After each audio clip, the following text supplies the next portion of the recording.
जय श्री कृष्णा दोस्तों, राधे राधे। आप सभी का अपने चैनल में बहुत बहुत स्वागत है। आप सभी को चैत्र पूर्णिमा की बहुत बहुत शुभकामनाएं। आज हम सभी भक्तजन पूर्णिमा की व्रत कथाओं को सुनेंगे। इस दिन स्नान दान का जितना महत्व है उतना ही महत्व विष्णु पूजा करने और कथा सुनने का भी है। आप सभी इस कथा का श्रवण बड़े ही श्रद्धा पूर्वक करिएगा। आइए अब हम सभी कथा को प्रारंभ करते हैं, जिसे भगवान श्री कृष्ण ने यशोदा मैया को सुनाई थी। द्वापर युग में एक समय की बात है।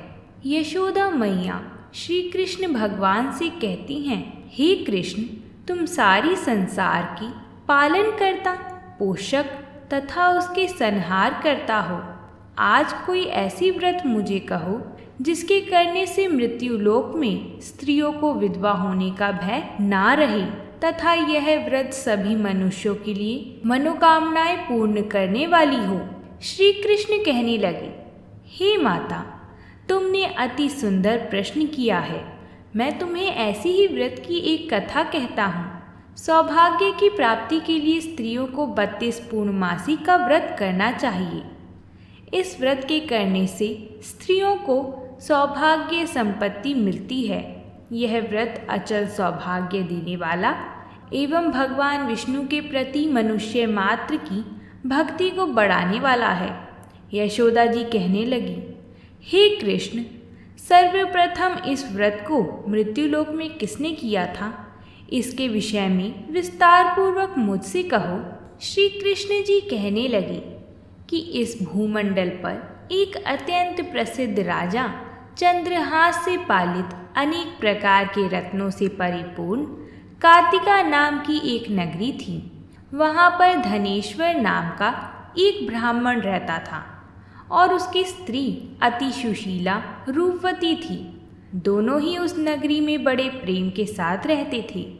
घर में धन धान्य आदि की कमी नहीं थी, परंतु उनको एक बड़ा दुख था कि उनकी कोई संतान नहीं थी। इस दुख से वह अत्यंत दुखी रहते थे। एक समय की बात है, एक बड़ा तपस्वी योगी उस नगरी में आया। वह योगी उस ब्राह्मण के घर को छोड़कर अन्य सब घरों से भिक्षा लाकर भोजन किया करता था। रूपवती से वह भिक्षा नहीं लिया करता था। उस योगी ने एक दिन रूपवती से भिक्षा ना लेकर किसी अन्य घर से भिक्षा लेकर गंगा किनारे जाकर मिली हुई भिक्षा को प्रेम पूर्वक खा रहा था कि तभी धनेश्वर ने योगी का यह सब कार्य किसी प्रकार से देख लिया। अपनी भिक्षा के अनादर से दुखी होकर धनेश्वर योगी से बोला, हे महात्मन, आप सब घरों से भिक्षा लेते हैं, परंतु मेरे घर की भिक्षा कभी नहीं लेते। इसका क्या कारण है? योगी ने कहा, हे राजन, निसंतान घर की भिक्षा पतितों के अन्न के तुल्य होता है, और जो पतितों का अन्न खाता है वह भी पतित हो जाता है। क्योंकि तुम निसंतान हो, अंततः पतित हो जाने के भय से मैं तुम्हारे घर की भिक्षा नहीं लेता हूँ। धनेश्वर यह बात सुनकर अपने मन में बहुत दुखी हुआ और हाथ जोड़कर योगी के पैरों पर गिर पड़ा तथा आर्तभाव से कहने लगा, हे महाराज, यदि ऐसा है तो आप मुझको पुत्र प्राप्ति का उपाय बताइए। आप सर्वज्ञ हैं, मुझ पर अवश्य ही यह कृपा कीजिए। धन की मेरे घर में कोई कमी नहीं है, परंतु पुत्र ना होने के कारण मैं अत्यंत दुखी हूँ। आप मेरे इस दुख का हरण करें, आप सामर्थ्यवान हैं। यह सुनकर योगी कहने लगे, हे ब्राह्मण, तुम चंडी माता की आराधना करो। तभी घर जाकर उसने अपनी स्त्री से सब वृतांत कहा और स्वयं तप के लिए वन में चला गया। वन में जाकर उसने चंडी की उपासना की और उपवास किया। चंडी माता ने उसे 16वें दिन स्वप्न में दर्शन दिए और कहा, हे धनेश्वर, जा, तेरे पुत्र होगा, परंतु वह 16 वर्ष की आयु में ही मृत्यु को प्राप्त हो जाएगा। यदि तुम दोनों स्त्री पुरुष 32 पूर्णमासी का व्रत विधि पूर्वक करोगे तो वह दीर्घायु होगा। जितनी तुम्हारी सामर्थ्य हो, आटे के दिए बनाकर शिव जी का पूजन करना, परंतु पूर्णमासी को 32 हो जाने चाहिए। प्रातःकाल होने पर इस स्थान के समीप ही तुम्हें एक आम का वृक्ष दिखाई देगा। उस पर तुम चढ़कर एक फल तोड़कर शीघ्र अपने घर चले जाना।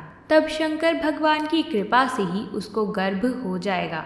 जब वह ब्राह्मण प्रातःकाल उठा तो उसने उस स्थान के पास ही एक आम का वृक्ष देखा, जिस पर एक अत्यंत सुंदर आम का फल लगा हुआ था। उस ब्राह्मण ने उस आम के वृक्ष पर चढ़कर उस फल को तोड़ने का प्रयत्न किया, परंतु वृक्ष पर कई बार प्रयत्न करने पर भी वह ना चढ़ पाया। तब तो उस ब्राह्मण को बहुत चिंता हुई और उसने विघ्न विनाशक श्री गणेश जी की वंदना करी। हे दयानिधान, अपने भक्तों के विघ्नों का नाश करके उनके मंगल कार्य को करने वाली, दुष्टों का नाश करने वाली, रिद्धि सिद्धि को देने वाली, आप मुझ पर कृपा करके इतना बल दे दें कि मैं अपने मनोरथ को पूर्ण कर सकूं। इस प्रकार गणेश जी से प्रार्थना करने के बाद उनकी कृपा से धनेश्वर वृक्ष पर चढ़ गया और उसने एक अति सुंदर आम का फल देखा। उसने विचार किया कि जो वरदान से फल मिला था वह यह है और कोई फल दिखाई नहीं देता।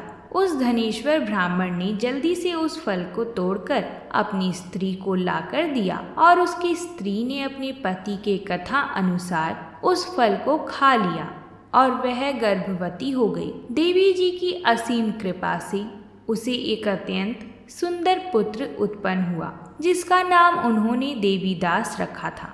माता पिता के हर्ष और शोक के साथ वह बालक शुक्ल पक्ष के चंद्रमा की भांति अपने पिता के घर बढ़ने लगा। भवानी की कृपा से वह बालक बहुत ही सुंदर था, सुशील और विदा पढ़ने में बहुत ही निपुण हो गया था। माँ दुर्गा जी की आज्ञा अनुसार उसकी माता ने 32 पूर्णमासी का व्रत रखना प्रारंभ कर दिया था, जिससे उसका पुत्र बड़ी आयु वाला हो जाए। 16 वर्ष लगते ही देवीदास के माता पिता को बड़ी चिंता होने लगी कि कहीं उनके पुत्र की इस वर्ष मृत्यु ना हो जाए। इसलिए उन्होंने अपने मन में विचार किया कि यदि यह दुर्घटना उनके सामने हो गई तो वे कैसे सहन कर सकेंगे। इसलिए उन्होंने देवीदास की मामा को बुलवाया और कहा कि हमारी इच्छा है कि देवीदास एक वर्ष काशी में जाकर विद्या ग्रहण करे और उसको अकेला भी नहीं छोड़ना चाहिए। इसलिए साथ में तुम चले जाओ और 1 वर्ष पश्चात इसको वापस लौटा लाना। सब प्रबंध करके उसके माता पिता ने काशी जाने के लिए देवीदास को एक घोड़े पर बैठाकर उसके मामा को उसके साथ विदा किया, किंतु यह बात उसके मामा या किसी और अन्य इंसान को नहीं पता थी। धनेश्वर ने अपने पुत्र की मंगल कामना के लिए तथा दीर्घ आयु के लिए भगवती दुर्गा की आराधना शुरू कर दी और पूर्णमासियों का व्रत करना आरंभ कर दिया। इस प्रकार बराबर 32 पूर्णमासी का व्रत पूरा किया गया। कुछ समय पश्चात एक दिन वह दोनों मामा और भांजा मार्ग में रात्रि बिताने के लिए किसी ग्राम में ठहरे हुए थे। उस दिन उस गांव में एक ब्राह्मण की अत्यंत सुंदर और गुणवती कन्या का विवाह हो रहा था। जिस धर्मशाला के अंदर वर और उसकी बारात ठहरी हुई थी, उसी धर्मशाला में देवीदास और उसके मामा भी ठहरे हुए थे। संयोगवश कन्या को तेल आदि चढ़ाकर मंडप आदि का कृत्य किया गया, परंतु लड़का एक आंख से काड़ा था। वर के पिता ने अपनी चतुराई से परामर्श करके निश्चय किया कि यह देवीदास मेरे पुत्र जैसा ही सुंदर है, मैं इसके साथ ही लगन करा दूं और बाद में विवाह के अन्य कार्य मेरे लड़के के साथ हो जाएं। ऐसा सोचकर देवीदास के मामा से जाकर वह बोला, तुम थोड़ी देर के लिए अपने भांजे को हमें दे दो, जिससे विवाह के लगन का सब कृत्य सुचारू रूप से हो सके। तब उसका मामा कहने लगा कि जो भी वस्तुएं कन्यादान के समय वर को मिले वह सब हमें दे दिया जाएगा, तो मेरा भांजा इस बारात का दूल्हा बन जाएगा। यह बात वर के पिता ने स्वीकार कर ली और उसने अपने भांजे को वर बनाने को भेज दिया। देवीदास के साथ सब विवाह कार्य रात्रि विधि पूर्वक संपन्न हो गए, परंतु पत्नी के साथ वह भोजन ना कर सका और अपने मन में सोचने लगा कि ना जाने ये किसकी स्त्री होगी। वह एकांत में यह बात सोच रहा था कि तभी उसके आंखों में से आंसू आ गए। तब वधू ने पूछा कि क्या बात है जी, आप इतने उदासीन व दुखी क्यों हो रहे हैं। तब उसने सब बातें जो वर के पिता व उसके मामा में हुई थी उसको बतला दी। तब कन्या कहने लगी कि यह ब्रह्म विवाह के विपरीत कैसे हो सकता है। देव, ब्राह्मण और अग्नि के सामने मैंने आपको ही अपना पति बनाया है, इसलिए आप ही मेरे पति हैं। मैं आपकी ही पत्नी रहूंगी, किसी अन्य की कदापि नहीं। तब देवीदास ने कहा, ऐसा मत करिए, क्योंकि मेरी आयु बहुत थोड़ी है। मेरे पश्चात आपकी क्या गति होगी, इन बातों को अच्छी तरह विचार लो। परंतु वधू दृढ़ विचार वाली थी। वह बोली कि जो आपकी गति होगी वही मेरी गति होगी। हे स्वामी, आप उठिए और भोजन करिए, आप निश्चय ही भूखे होंगे। इसके बाद देवीदास और उसकी पत्नी दोनों ने भोजन किया तथा शेष रात्रि वह सोते रहे। प्रातः काल देवीदास ने अपनी पत्नी को 3 नागों से जड़ी हुई एक अंगूठी दी, एक रुमाल दिया और बोला, हे प्रिय, इसे लो और संकेत समझकर स्थिर चित हो जाओ। मेरा मरण और जीवन जानने के लिए एक पुष्प वाटिका बना लो, उसमें सुगंधित वाली एक नव मलिका लगा लो। उसको प्रतिदिन जल से सींचा करो और आनंद के साथ खेला कूदा करो तथा उत्सव मनाओ। जिस समय और जिस दिन मेरा प्राणांत होगा ये फूल सूख जाएगा, और जब ये फिर हरे हो जाएंगी तो जान लेना कि मैं जीवित हूँ। यह बात निश्चय करके समझ लेना, इसमें कोई संशय नहीं है। यह समझाकर वह चला गया। प्रातः काल होते ही वहाँ गाजे बाजे बजने लगे, और जिस समय विवाह के कार्य समाप्त करने के लिए वर तथा सब बाराती मंडप में आए तो कन्या ने वर को भली प्रकार से देखकर अपने पिता से कहा कि यह मेरा पति नहीं है, मेरा पति वही है जिसके साथ रात्रि में मेरा पाणी ग्रहण हुआ था। इसके साथ मेरा विवाह नहीं हुआ है। यदि यह वही है तो बताएं कि मैंने इसको क्या दिया। मधुपर्क और कन्यादान के समय जो मैंने आभूषण आदि दिए थे उन्हें दिखाएं, तथा रात में मैंने क्या गुप्त बातें करी वह सब सुनाएं। पिता ने उसके कथा अनुसार वर को बुलवाया। कन्या की यह सब बातें सुनकर वह कहने लगा कि मैं कुछ नहीं जानता। इसके पश्चात वह खुद और सारी बारात भी अपमानित होकर वह वहां से लौट गए। भगवान श्री कृष्ण बोले, हे माता, इस प्रकार देवीदास काशी में विद्यन के लिए चला गया। जब कुछ समय बीत गया तो काल से प्रेरित होकर एक सर्प रात्रि के समय उसको डराने के लिए वहां पर आया। उस विषधर के प्रभाव से उसके शयन का स्थान चारों ओर से विष की ज्वाला से विषैला हो गया था, परंतु व्रत राज के प्रभाव से उसको काटने ना पाया, क्योंकि पहले ही इसकी माता ने 32 पूर्णिमा का व्रत कर रखा था। इसके बाद मध्या के समय स्वयं काल वहां पर आई और उसके शरीर से उसके प्राणों को निकालने का प्रयत्न करने लगे, जिससे वह मूर्छित होकर पृथ्वी पर गिर पड़ा। भगवान की कृपा से उसी समय पार्वती जी के साथ भगवान शंकर जी वहां पर आ गए। उसको बेहोश देखकर पार्वती जी ने भगवान शंकर जी से प्रार्थना की, हे महाराज, इस बालक की माता ने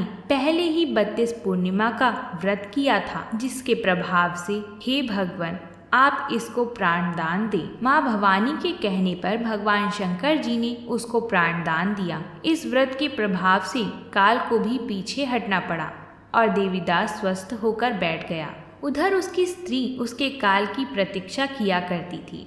जब उसने देखा कि पुष्प वाटिका में पत्र पुष्प कुछ भी नहीं रहे तो उसको अत्यंत आश्चर्य हुआ, और जब वह वैसे ही हरे भरे हो गए तो वह जान गई कि वह जीवित हो गए हैं। यह सब देखकर वह बहुत प्रसन्न हुई और अपने पिता से कहने लगी कि पिताजी, मेरे पति जीवित हैं, आप उनको ढूंढिए। जब 16 वर्ष व्यतीत हो गए तो देवीदास भी अपने मामा के साथ काशी से चल दिया।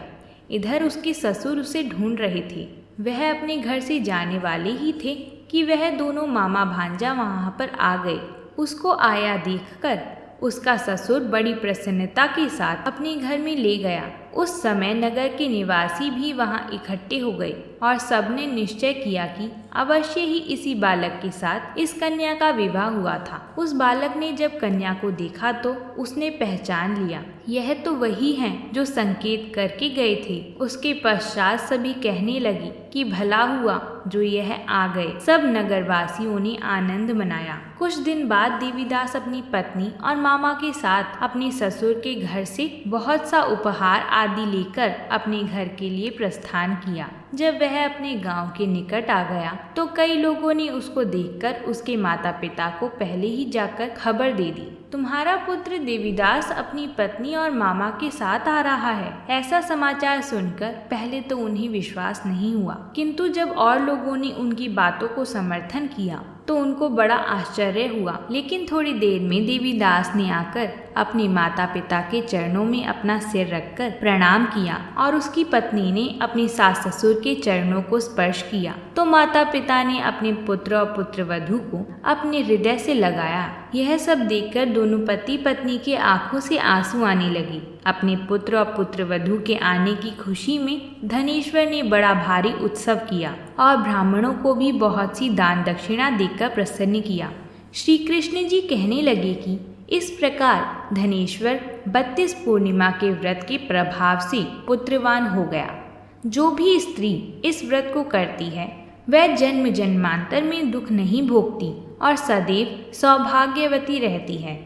यह व्रत पुत्र पौत्रों को देने वाला तथा संपूर्ण मनोकामनाओं को पूर्ण करने वाला है। 32 पूर्णिमाओं के व्रत करने से व्रती की सब इच्छाएं भगवान शिव जी की कृपा से पूर्ण हो जाती हैं। जय शिव शंकर। अब हम कार्तिक मास की दूसरी कथा को सुनते हैं। पौराणिक कथा के अनुसार एक नगर में एक साहूकार की 2 पुत्रियां रहती थीं। दोनों ही पूर्णिमा का व्रत रखती थीं। बड़ी पुत्री व्रत पूरा करती थी, लेकिन छोटी पुत्री व्रत को बीच में ही अधूरा छोड़ देती थी, जिसके कारण छोटी पुत्री को संतान प्राप्ति में दिक्कतों का सामना करना पड़ रहा था। उसकी संतान जन्म लेते ही मृत्यु को प्राप्त हो जाती थी। जब छोटी पुत्री ने पंडितों से जाकर इसका कारण पूछा तो उन्होंने बताया कि ऐसा तुम्हारे व्रत अधूरा छोड़ने के कारण हो रहा है। वहीं इसका उपाय पूछने पर यदि तुम पूर्णिमा के व्रत को पूरा विधि विधान के साथ करोगी तो निश्चित ही तुम्हें संतान की प्राप्ति होगी। पंडितों की सलाह पर उसने पूरे विधि विधान के साथ पूर्णिमा का व्रत पूरा किया, जिसके परिणाम स्वरूप उसके यहाँ बेटा हुआ। लेकिन कुछ समय के बाद वह भी मर गया। इसके बाद उसने बच्चे की देह को एक पट्टे पर लिटाकर ऊपर से कपड़ा ढक दिया। फिर वह अपनी बड़ी बहन को बुलाकर लाई और उसे उसी पट्टे पर बिठाने लगी। बड़ी बहन जब उस पर बैठने लगी तो उसका लहंगा बच्चे को छू गया और वह जीवित होकर रोने लगा। यह देखकर उसकी बड़ी बहन ने कहा कि तू मुझे कलंक लगाना चाहती थी, मेरे बैठने से यह मर जाता। इस पर छोटी बहन ने उत्तर दिया कि यह बच्चा तो पहले से ही मृत था, बल्कि तेरे ही भाग्य से यह जीवित हो गया है। इसके बाद दोनों बहनों ने सभी नगरवासियों को पूर्णिमा का व्रत रखने की सलाह दी।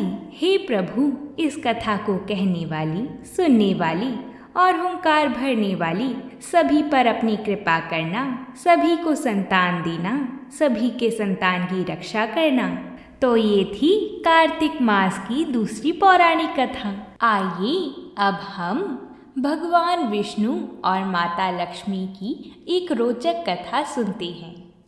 एक समय भगवान विष्णु और माता लक्ष्मी धरती पर घूमने निकले। भगवान विष्णु जब धरती पर घूमने के लिए आ रहे थे तब वह लक्ष्मी माता को साथ लेकर नहीं आ रहे थे।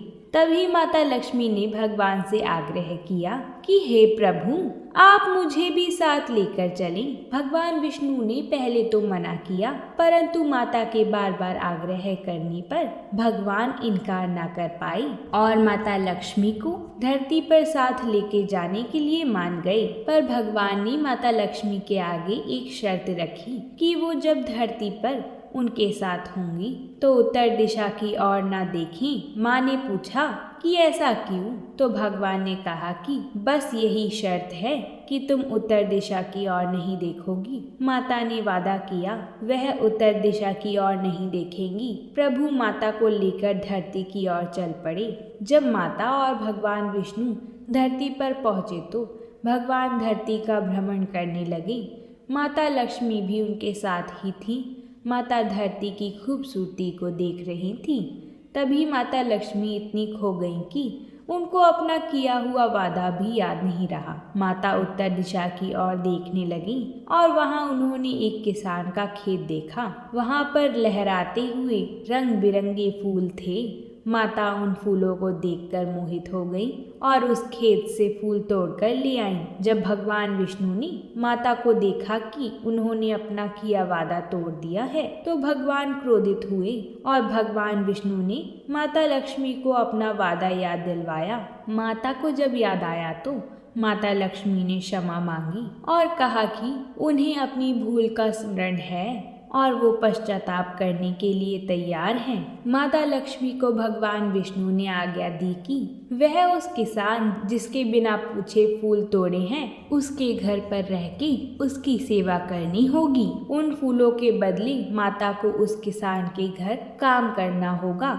माता ने भगवान विष्णु के आदेश का पालन किया और एक साधारण औरत का वेश बनाकर उस किसान के घर की तरफ चल पड़ी। माता लक्ष्मी किसान के घर पहुंची तो देखा कि किसान बहुत ही गरीब है। माता ने किसान के घर का दरवाजा खटखटाया और देखा कि किसान के घर किसान के साथ उसकी पत्नी और उसके 2 बच्चे रहते हैं। माता ने उनसे कहा कि वह एक बेसहारा स्त्री हैं और उनके पास रहने को कोई स्थान नहीं है। माता ने कहा कि वो उनका सारा काम कर दिया करेंगी, बस उन्हें वहाँ रहने दिया जाए। किसान और किसान का परिवार भला था। उन्होंने उन पर दया की और अपने यहाँ पर रख लिया। माता किसान की झोपड़ी में ही रहने लगी। ऐसे ही कुछ समय बीत गया। माता लक्ष्मी के आने के बाद किसान की फसल फूल बहुत ही अच्छे भाव में बिकने लगे और उसकी अच्छी खासी कमाई होने लगी। किसान बहुत खुश रहने लगा। किसान ने एक नया घर भी बना लिया। ऐसे ही समय बीतता रहा और माता लक्ष्मी भी किसान के घर काम करती रही और किसान एक अमीर आदमी बन गया। किसान भी ये सोचने लगा कि जब से ये कन्या इस घर में आई है तब से वह खुशहाल और अमीर होता जा रहा है। इसका जिक्र उसने अपनी पत्नी से किया कि इस कन्या के कारण उनका जीवन संवर गया है। इसके आने से पहले कहाँ 2 वक्त की रोटी भी मिलनी मुश्किल होती थी और अब कहाँ इतना पैसा, इतना धन दौलत है। किसान की पत्नी ने भी कहा, ये बात तो सच है कि इस कन्या के आने के बाद से ही हमारी किस्मत बदल गई है और जरूर ये कन्या कोई दिव्य ही है। किसान और उसकी पत्नी ने उस कन्या जो कि माता लक्ष्मी ही थी उस पर नजर रखनी शुरू कर दी। तभी उन्होंने देखा कि भगवान विष्णु उस कन्या के सामने प्रकट होते हैं और भगवान विष्णु माता लक्ष्मी से कहते हैं कि अब तुम्हारी सजा पूरी हुई है, अब वैकुंठ लौट चलो। माता लक्ष्मी विष्णु भगवान से कहती हैं कि जैसी आपकी आज्ञा प्रभु, पर जाने से पहले इस किसान की आज्ञा भी ले लूं। तभी किसान और उसका परिवार देख चुका था कि जो कन्या उनके घर में नौकरानी बनकर रह रही थी वह तो स्वयं ही माता लक्ष्मी हैं। किसान और उसका परिवार माता लक्ष्मी के चरणों में गिर पड़े और क्षमा मांगने लगी कि हे माता, हमने आपको अपने घर में नौकरानी बनाकर रखा, आपसे घर और खेतों में काम करवाया। माता हमें क्षमा करें, हमसे भूल हुई है जो हम आपको पहचान न सकी। माता लक्ष्मी ने कहा, मैं तो तुम्हारी करुणा भाव से प्रसन्न हूँ। तो किसान का परिवार बोला, माता आपने तो पहले ही हमें सब कुछ दिया है, अभी कुछ मांगने को बचा ही क्या है। अपने गोरे चरणों में हमें जगह दे दो माता। माता ने आशीर्वाद दिया और वैकुंठ की ओर भगवान विष्णु के साथ चली गई। माता लक्ष्मी जब भगवान विष्णु के पास पहुंची तो माता भगवान से कहती हैं कि प्रभु, आपके बिना जाने ऐसा हो ही नहीं सकता कि कुछ घटित हो जाए। तो फिर मेरा यूं पृथ्वी पे जाना, मुझसे भूल होना और उस किसान के घर रहना, ये सब आपकी माया ही थी ना प्रभु। भगवान विष्णु बोले, हे लक्ष्मी, ये किसान मेरा परम भक्त था, पर इसके पिछले कर्म के कारण मैं इसकी सहायता नहीं कर पा रहा था। हे लक्ष्मी, जीवन में कुछ भी ऐसे ही नहीं मिलता। मैंने तुम्हें आग्रह किया था कि उत्तर दिशा की ओर मत देखना, लेकिन तुमने देखा और किसान के बिना पूछे उसके फूल तोड़ लिए। ये किसान बहुत गरीब था, इसने उन फूलों को उगाने में बहुत मेहनत की थी, तो जो तुमने उसके फूल तोड़े उसके बदले में कुछ तो देना बनता ही था। हे लक्ष्मी, जहाँ पर भी तुम्हारा वास होता है वो जगह कभी धन से वंचित नहीं रहती है, इसलिए जब तुम उसके घर गई तो उसको सब कुछ मिल गया। वो किसान गरीब से अमीर हो गया। इतना कहकर भगवान विष्णु अंतर्ध्यान हो गए। बोलिए माता लक्ष्मी की जय, भगवान विष्णु की जय। अगर आप सभी ने इस कथा को पूरा सुना है तो कमेंट में जय श्री हरि विष्णु जरूर लिखिएगा। साथ ही वीडियो को लाइक और चैनल को सब्सक्राइब जरूर करिएगा। हम आप सभी के लिए व्रतों से जुड़ी कथाएं लाते रहेंगे। हमारा साथ और आपका प्यार हमेशा ऐसा ही बना रहे।